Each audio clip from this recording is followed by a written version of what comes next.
Brigitte Bardot, icône de beauté française et star de cinéma mondialement connue du XXe siècle, fut une femme dont la vie fut jalonnée de hauts et de bas, du glamour de la célébrité à la profonde douleur qu'elle gardait souvent pour elle.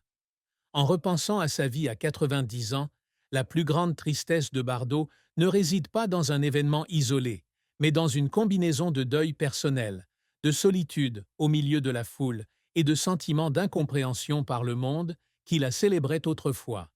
L'une des plus grandes souffrances de Bardot fut sa relation compliquée avec son fils unique, Nicolas-Jacques Charrier. Né en 1960 de Jacques Charrier, Nicolas grandit sans sa mère, Bardot luttant contre les pressions de sa carrière et ses relations amoureuses difficiles. Elle avoua dans une interview accordée à Paris Match en 1986 qu'elle n'avait aucun instinct maternel et qu'elle avait du mal à nouer une relation avec Nicolas.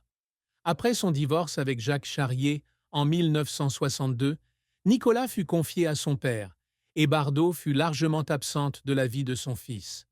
Dans son autobiographie Initial bébé, 1996, elle écrivit « J'aimais Nicolas, mais je ne savais pas être mère. Chaque fois que je le regardais dans les yeux, j'y voyais des reproches, et cela me brisait le cœur. » Cette séparation dura des décennies, et bien qu'elle ait tenté de recontacter Nicolas par la suite, leur relation ne fut jamais complètement rétablie. Dans une rare interview accordée au Figaro en 2020, Bardot fondit en larmes en évoquant Nicolas, avouant que son incapacité à être une bonne mère avait été la plus grande douleur de sa vie. Bardot souffrit également de l'incompréhension du public et des médias. Icône de beauté et de liberté dans les années 1950 et 1960, elle fut qualifiée de déesse du sexe, un titre qu'elle abhorrait. Dans une interview accordée au Guardian en 2014, elle déclarait « Je n'ai jamais voulu être une icône.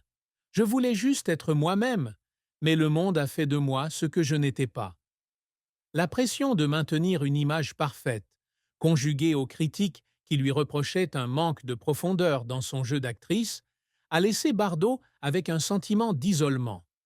Elle a un jour déclaré que les années d'apogée de sa carrière étaient celles où elle se sentait la plus seule, où personne ne se souciait vraiment de sa vraie personnalité.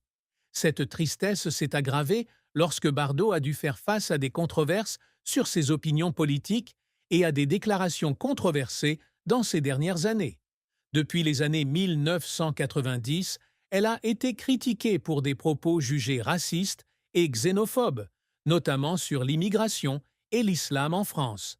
Ces déclarations lui ont valu de nombreux procès et amendes, portant atteinte à sa réputation.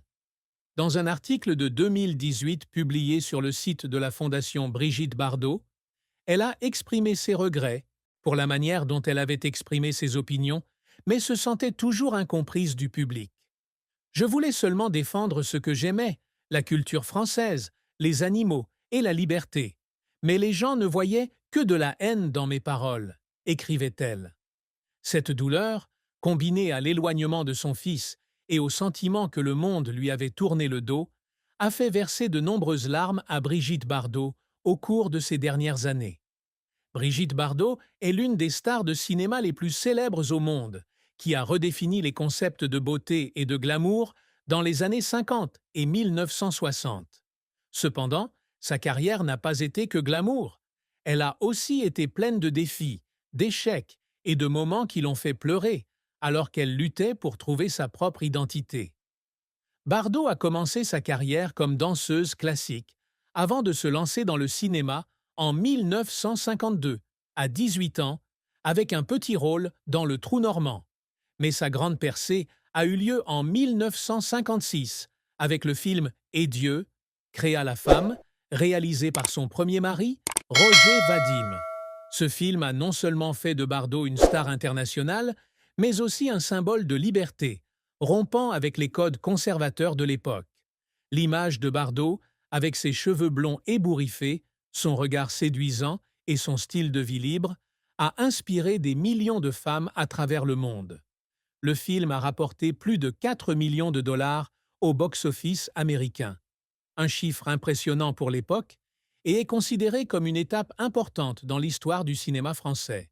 Au cours des années 1950 et 1960, Bardot a joué dans plus de 40 films, dont des œuvres marquantes comme La Vérité, 1960, de Jean-Luc Godard et Viva Maria, 1965, avec Louis Malle.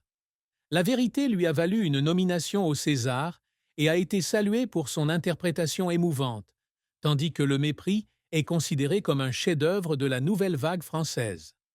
Bardot s'essaie également à la musique, en publiant plusieurs albums dont Brigitte Bardot chante 1960 et Bébé 1964, avec la chanson Je t'aime, Moi non plus, avec Serge Gainsbourg,